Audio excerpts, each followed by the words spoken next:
स्वर्ण मंदिर की इस पावन भूमि को प्रणाम करती हूँ, नमन करती हूँ और आप सबका कांग्रेस कार्यालय में अभिवादन करती हूँ, स्वागत करती हूँ।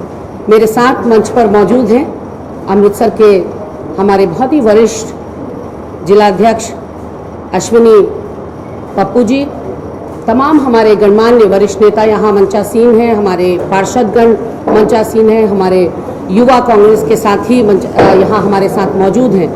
मैं सभी का इस प्रेस वार्ता में स्वागत करती हूँ। आज इस महत्वपूर्ण प्रेस वार्ता के लिए आप लोगों ने अपना बहुमूल्य समय दिया, उसके लिए भी आपका कोटि कोटि धन्यवाद। बड़ा हुआ तो क्या हुआ, जैसे पेड़ खजूर, पंथी को छाया नहीं, फल लागे अति दूर। आप समझ ही गए होंगे मैंने किन के लिए ये कहा है। मैं आज आपके सामने गरिमा दसौनी, AICC मेंबर भी हूँ और AICC के द्वारा भेजी गई प्रवक्ता, महिला आरक्षण जो कि एक जुमला साबित हो रहा है, वो कैसे मैं आपको आगे बताऊंगी, उसके लिए ये महत्वपूर्ण प्रेस वार्ता करने देहरादून उत्तराखंड से आपके बीच में पधारी हूँ। नाम के बड़े और दर्शन के छोटे आपने सुना होगा, लेकिन मोदी जी दर्शन के छोटे नहीं, बौने निकले। मातृशक्ति को सौगात दी भी तो इतना छोटा दिल करके, शर्तें जोड़ दी उसके साथ। आधी आबादी हमारी है और आपने खुद कहा था मिनिमम गवर्नमेंट मैक्सिमम गवर्नेंस। आपने खुद कहा था जितनी आबादी उतनी भागीदारी और उतनी ही हिस्सेदारी। हम आधी आबादी हैं। 9.5 साल बाद पूर्ण बहुमत होने के बावजूद आपने 9.5 साल बाद हमें तरसा कर रखा। एक याचक की भूमिका में मातृशक्ति को आपने रखा देश की। और अब आप जो झुंझुना हमें दिखा रहे हैं महिला आरक्षण का, वो ऐसा लग रहा है आपने कोहनी में खाना लगा दिया हमारे और कह रहे खाओ। गाजर लटका दिए ऊपर लंबे बांस पर और कह रहे खाओ। तो ये जुमला नहीं तो और क्या है। इससे पहले के जुमले भी कुछ याद दिला दूं। मोदी कार्यकाल के 15-15 लाख आएंगे, 2 करोड़ नौकरियां सालाना मिलेंगी, किसानों की आय दोगुनी होगी, 100 स्मार्ट सिटीज बनेंगी, सांसद गांव गोद लेंगे। वो गोद से नीचे ही नहीं उतर पा रहे हैं गांव आज तक। तो और जब अमित शाह जी से पूछा गया कि आप लोगों ने तो चुनाव में कहा था 2 करोड़ नौकरियां देंगे, 15 लाख रुपए सबके खाते में आएंगे, तो बोले अरे चुनाव में जुमले बोले जाते हैं। तो ये भी जुमला है। कांग्रेस में और भाजपा में जो बड़ा अंतर है वो मैं आपको बताना चाहती हूँ। कांग्रेस जब 9 मार्च 2010 को ये महिला आरक्षण बिल लाई, उसके लिए पूरी तैयारी की, होमवर्क किया। मई 2008 को केंद्रीय समिति ने प्रस्ताव पारित किया कि अब महिला आरक्षण बिल लाना चाहिए। बहुत देर हो गई, बहुत साल हो गए, महिलाओं की मांग पर गौर किया जाना चाहिए। और मई 2008 में ही उसको ड्राफ्टिंग स्टैंडिंग कमेटी को सौंप दिया गया और कहा गया कि आकलन करो क्या क्या क्लॉजेज होंगे, कैसे दिया जाएगा। उन्होंने आकलन किया, 1.5 साल तक आकलन किया और 2009 दिसंबर में उन्होंने अपनी रिपोर्ट सौंपी स्टैंडिंग कमेटी ने। फिर 2010 में फरवरी में इसको कैबिनेट ने पास किया और 9 मार्च 2010 को इसको राज्यसभा में पारित कर दिया गया। मैं उस समय के भाजपा के वरिष्ठ नेता स्वर्गीय अरुण जेटली जी को याद करना चाहती हूँ। उन्होंने कहा था आज का दिन ऐतिहासिक है, बहुत महत्वपूर्ण है, बल्कि सबने इसका विरोध किया। इसकी कहानी महिला आरक्षण की शुरू होती है 1989 से, जब स्वर्गीय राजीव जी ने सपना देखा कि महिलाओं की भागीदारी सुनिश्चित होनी चाहिए, उनको अग्रणी स्थान मिलना चाहिए, उनकी सामाजिक भागीदारी होनी चाहिए, उनको लीड रोल मिलना चाहिए, वही महिला सशक्तिकरण होगा। और राजीव जी पीछे नहीं हटे। 73वें और 74वें जो संविधान संशोधन बिल है, उसके जरिए उन्होंने निकायों में, पंचायतों में जो आप 15 लाख आज जनप्रतिनिधि महिलाओं के रूप में देख रहे हैं, 40% उनमें से चुनकर आती हैं, यानी कि चुनाव जीत कर आती हैं। वो है असली महिला सशक्तिकरण। केवल जुबानी जमा खर्च नहीं करती कांग्रेस। मैंने होमवर्क की बात जो यहाँ पर कही कि फर्क देखिए कांग्रेस और बीजेपी का। आपको लगेगा कि कांग्रेस देर करती थी इसलिए 1.5-2 साल लगाए, इन्होंने चटमंगनी पट ब्याह कर दिया। पर इन्होंने ऐसे ही नोटबंदी ला दी हम पर बिना होमवर्क के। नतीजा क्या रहा? 0, 0 बटा सन्नाटा। ऐसे ही इन्होंने अचानक रात को GST लाद दी हमारे ऊपर और उस GST में आप गूगल करेंगे तो आपको पता चलेगा सैकड़ों संशोधन हो चुके हैं। उसके बाद इन्होंने 3 कृषि कानून ला दिए जो इन्हें थूक कर चाटना पड़ा और यू टर्न लेना पड़ा। यानी कि जब आप होमवर्क नहीं करेंगे, जब आप तैयारी नहीं करेंगे तो ऐसे ही मुंह की खानी पड़ेगी। और यहां एक बार फिर वही दिखाई पड़ रहा है कि न 33 में आरक्षण दिख रहा है, न 39 में दिख रहा है, 2039 में, और हमसे कहा जा रहा है दे दिया दे दिया दे दिया। इसको जुमला नहीं तो और क्या कहें। और मैं तो उन भाजपा की महिला नेत्रियों पर मुझे बड़ी दया और तरस आ रही है जो फूल बरसा रही हैं।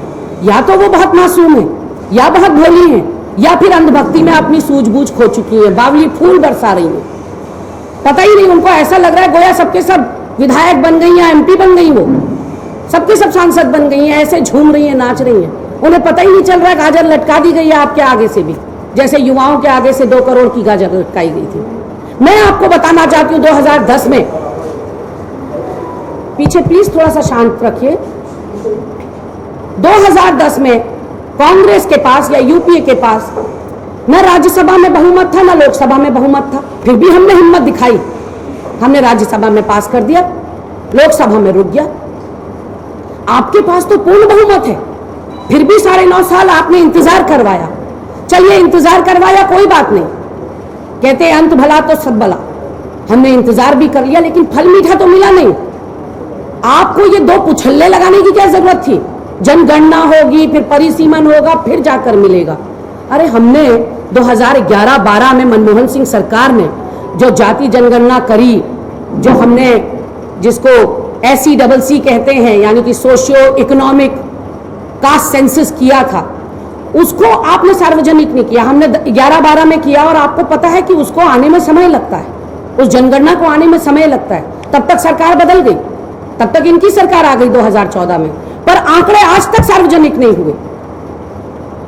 तो हमारी मांग है, हमारी 3 मांगे हैं प्रमुख, कि एक तो जो हमने जनगणना कराई उसके आंकड़े सार्वजनिक कीजिए, दूसरा 50% का जो आरक्षण का कैप है उसको हटाइए, और तीसरा कि दलितों को और आदिवासियों को उनकी आबादी के हिसाब से हिस्सेदारी और भागीदारी दीजिए। ये कांग्रेस की मांग है, कास्ट सेंसस की मांग है। आज महिलाओं को आप आरक्षण दे रहे हैं। आपको याद होगा 2010 में जब राज्यसभा में ये पारित हुआ तो अजय बिष्ट उत्तराखंड से आते हैं, उत्तर प्रदेश के मुख्यमंत्री हैं, योगी आदित्यनाथ भी कहते हैं उनको। योगी आदित्यनाथ ने इसे कांग्रेस का पाप बताया। उन्होंने ये कहा कि महिलाओं को यदि ज्यादा शक्ति दे दो, कंट्रोल में ना रखो। उन्होंने प्रोटेक्ट वर्ड यूज किया, प्रोटेक्शन, जबकि यूज करना चाहिए था कंट्रोल, नकेल कस के। उन्होंने कहा अगर महिलाओं को भाई, पति या पिता प्रोटेक्शन नहीं देंगे तो वो निरंकुश हो जाएंगी, और राक्षस वर्ड यूज किया कि उनके अंदर राक्षसी प्रवृत्ति आ जाएगी। तो आप सोच सकते हैं कि कैसे गिरगिट की तरह महिला सशक्तिकरण के मुद्दे पर रंग बदलती है भाजपा।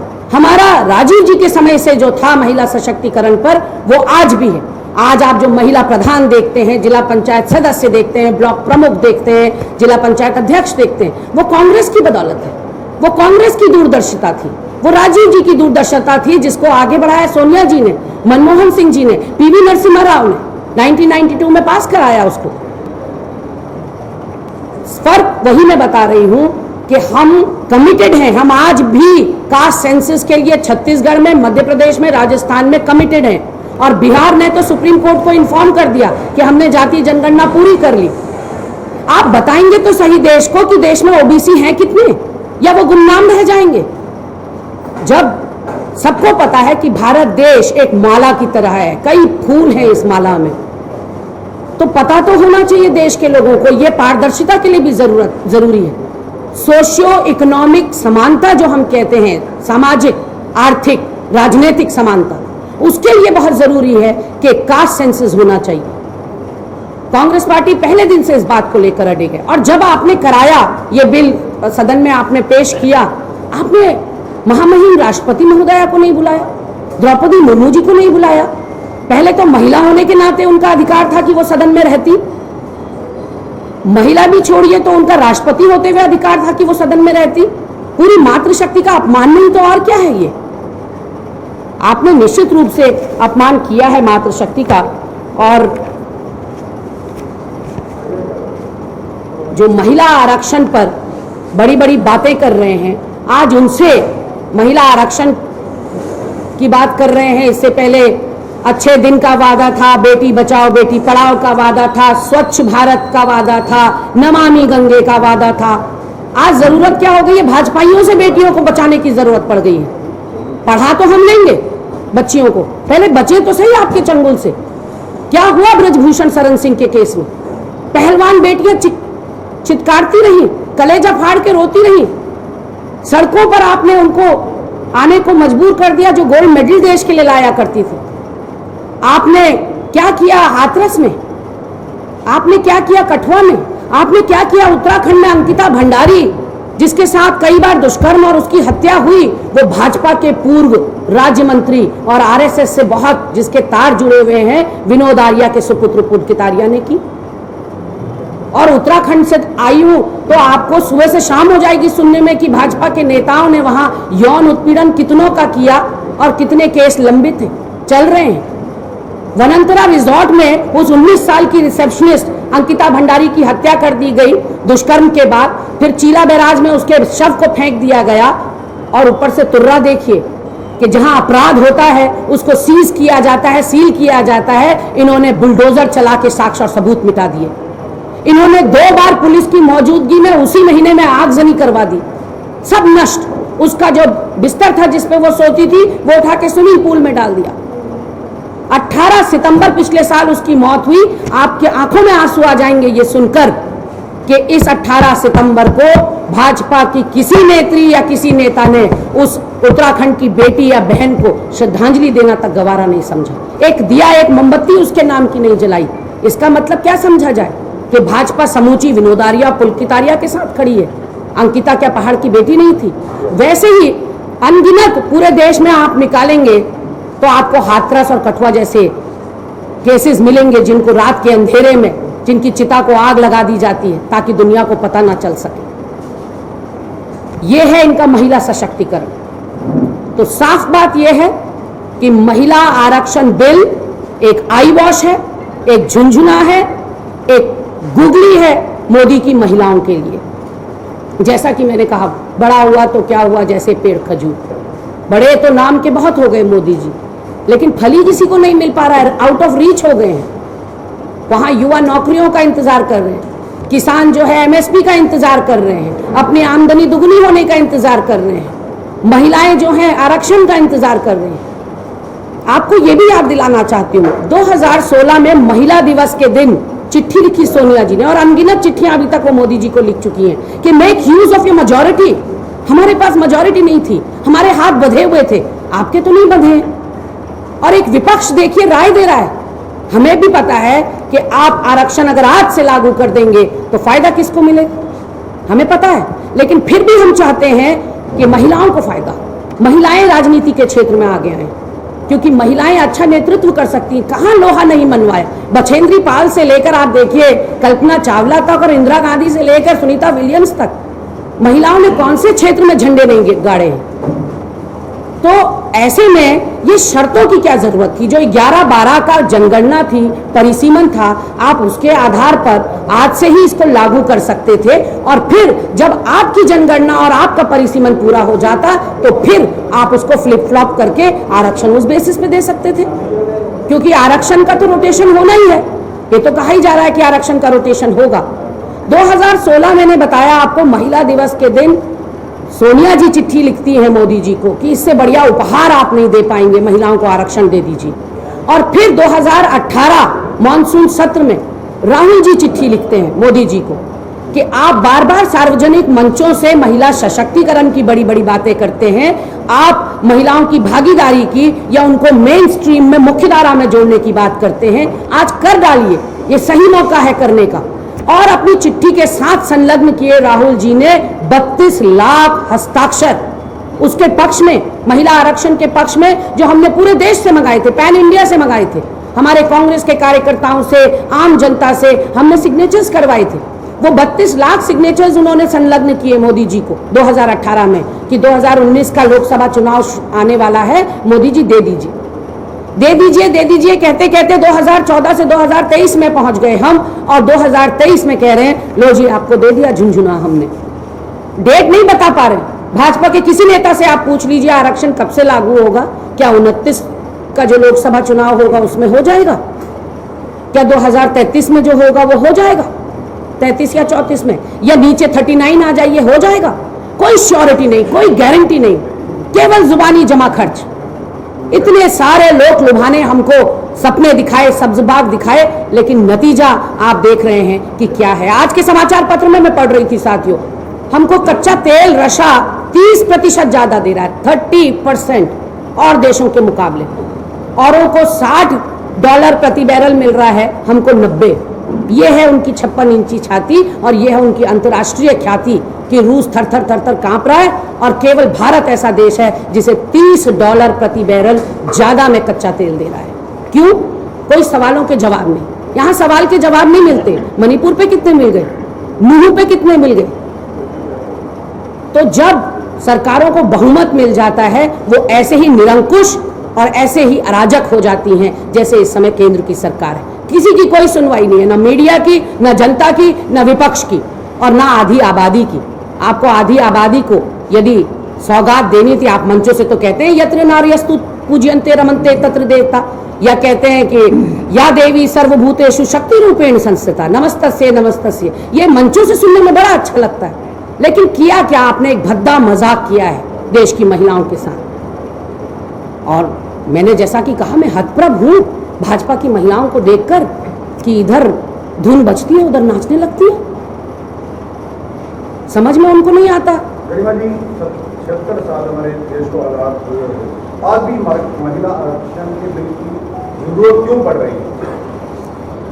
मेरा इससे सवाल की है, ठीक है, उन्होंने तो कह दिया 2029 में, तो क्या कांग्रेस 2024 में लोकसभा इलेक्शन आ रहे हैं, तो क्या कांग्रेस इस बार 543 सीटों में से कुछ ऐसा तय करेगी कि नाम तो सेट कर दें कि जब मिल आएगा आएगा? हमने तो इतनी महिलाओं को जो है टिकट दे दी। नहीं, बिल्कुल आपने ठीक कहा कि हम पार्टी लेवल पे भी वो डिसीजन ले सकते हैं या ले सकते थे। उसमें होता क्या है, जब तक सपोज मैं आपको एक उदाहरण के तौर पर आपको बताऊं कि अगर सरकार हेलमेट पहनने पर चालान नहीं करेगी, एक्शन नहीं लेगी और कहेगी कि नागरिक खुद अपने बच्चों को या अपनी जान की रक्षा करें, तो आप में से कितने हेलमेट लगाएंगे अगर चालान नहीं होगा? तो शायद आधे भी नहीं। इसलिए कानून की जरूरत पड़ती है कि हमारी पार्टी पुरुषों से, महिलाओं से, दोनों से बनती है। तो अगर कानून नहीं होगा तो आप सोच सकते हैं कि जब पार्टी महिला कैंडिडेट विदाउट बिल या विदाउट कानून के थोपेगी तो कितना रोष पनपेगा। जब कानून नहीं है तो फिर जो वहां तैयारी कर रहे हैं सालों साल से, फिर उन सबका अधिकार है टिकट मांगने का। पार्टी लास्ट टिकट डिसाइड करती है, वो बिल्कुल बेहतर बात है, लेकिन जो तैयारी करते हैं उनके ऊपर कोई तो ढाल चाहिए। तो वही चीज हम कह रहे हैं कि जब हम आधी आबादी हैं, और भाई साहब देखिए, आधी आबादी यदि हमें कह रहे हैं तो वो कौन है हमें देने वाले, कौन हम लेने वाले? हम तो बराबर है ना। तो ये है ना कि जैसे बिल बन गया तो मान लीजिए कोई एमपी है तो उसकी पत्नी को बाद में टिकट मिलेगी, ये देखते हैं हम पहले। बिल्कुल बिल्कुल सच कहा होता है जी। तो इसलिए आप लोग एग्जांपल सेट करिए ना, और एक बीजेपी को पूरा जवाब दीजिए 2024 में। देखिए, हमने आधी आबादी अगर आपको वोट देगी, अगर उनसे भी आप एग्जांपल को सेट करेंगे तो आप कहने वाले बनेंगे। बिल्कुल बेहतरीन। हम अपनी पार्टी के पटल पर इस बात को लगातार उठा रहे हैं। प्रियंका जी ने एक नवीन प्रयास करने की कोशिश करी, लड़की हूँ लड़ सकती हूँ से। उन्होंने स्लोगन दिया लड़की हूँ लड़ सकती हूँ, और उन्होंने बहुत महिलाओं को टिकट दिया यूपी इलेक्शंस में। तो डेफिनेटली आपको एक राइज तो दिखेगा। वो 33% होगा नहीं होगा वो मैं नहीं कह सकती, क्योंकि मैं उसके लिए अधिकृत नहीं हूँ, एक पार्टी की छोटी सी सिपाही हूँ, लेकिन आपको एक राइज महिला टिकट में जरूर दिखेगा, इतना मैं जरूर भरोसा करता हूं। जुड़ा सवाल है, आम आदमी पार्टी के साथ 26 पार्टी को INDA गठबंधन हो रहा है। यहाँ पर कांग्रेस के लीडर बहुत सारे एक्स कैबिनेट मिनिस्टर हैं, उनको अंदर दे दिया गया, भ्रष्टाचार के आरोप लगे, एक्स CM तक को विजिलेंस पूछ चुकी है। एक सुखपाल सिंह खैरा को कल गिरफ्तार किया गया है। तो क्या अब आप देखते हैं कि क्या ऊपरले लेवल पर INDA में जो गठबंधन चल रहा है, तो आम आदमी पार्टी के साथ पंजाब में कुछ सीट शेयरिंग होगी या पंजाब में उनके साथ कुछ गठबंधन किया जाए? वैसे जनरली हमारा एक ट्रेंड है कि हम जिस मुद्दे पे प्रेस करने आते हैं उससे इतर मुद्दे नहीं लेते, क्योंकि इंटरनल पॉलिटिक्स के बारे में यहाँ के नेता बोलें तो ज़्यादा बेहतर है। लेकिन जो भी कल का प्रकरण हुआ वो दुर्भाग्यपूर्ण था, वो निश्चित रूप से शॉकिंग था, और जो भी निर्णय पार्टी हाईकमान ही लेगी, हमारे जैसे कार्यकर्ताओं से या हमारे जैसे नेताओं से इनपुट इस मुद्दे पर कम लिया जाता है। तो मेरे पार्टी हाईकमान का जो भी निर्णय होगा बहुत शीघ्र आपको पता चलेगा। Bhajpa one nation one election की बात कर रही है, उससे क्या? देखिए, ऐसा नहीं है कि भाजपा ये बात कर रही है, हुआ है। आप लोग तो सब वरिष्ठ पत्रकार जन हैं, आपने देखा है देश के अंदर वन नेशन वन इलेक्शन हुआ करता था। 67 से हाँ, 3-4 इलेक्शंस हुए हैं। इनफैक्ट मेरे पिताजी भी लड़े हैं चुनाव वन नेशन वन इलेक्शन में। लेकिन मैं आपको बताना चाहती हूँ कि तब न जनसंख्या इतनी थी। आज आप अगर वन नेशन वन इलेक्शन कराते हैं तो कई राज्यों की आपको विधानसभा समय से पहले भंग करनी पड़ेगी। कुछ का जिनका बहुत समय है उनको समय से पहले गठित करना पड़ेगा, और और संवैधानिक प्रश्न यह है कि बिना राज्यों की संस्तुति के आप विधानसभा भंग नहीं कर सकते। आपको एक कोलैटरल उसमें मशवरा करना पड़ता है, मंथन करना पड़ता है। और जो आयोग ने रिपोर्ट भी दी उसने भी यही कहा कि ये फीजिबल नहीं है। आप 1 साल की रिपोर्ट देखिए तो वो कहता है कि ये सही टाइम नहीं है कराने का। फिर दूसरे साल की रिपोर्ट आप देखते हैं तो कहते हैं कि हाँ हो सकता है। तो कहीं ना कहीं ऐसा लग रहा है कि कठपुतली का जो तार है कहीं और जुड़ा हुआ है। और देखा जाए तो उतने ईवीएम, उतने बैलेट बॉक्स जुटाने में ही काफ़ी टाइम लग जाएगा, और सही तरह से अगर आप समग्रता में देखें तो वो पॉसिबल भी नहीं दिखाई पड़ता। जो मौजूदा हालात है, आपको लगता है कि इंडिया का जो पूरा एक गठबंधन आपके साथ बना है वो पंजाब को उसमें से एक्सक्लूड किया जा सकता है? मैंने जैसा कि कहा कि मेरे लिए इस विषय पर कोई भी टिप्पणी करना जल्दबाजी होगी। हमारा जो शीर्ष नेतृत्व है, केंद्रीय नेतृत्व है, बहुत पैनी निगाह पंजाब के पूरे घटनाक्रम पर बनाया हुआ है, और जो भी वो निर्णय लेंगे वो हम सब कार्यकर्ताओं को सिरउधार्य होगी, और निर्णय उन्होंने ही लेना है, निर्णय हमारी ओर से नहीं लिया जाना। और कोई सवाल आपके? Thank you.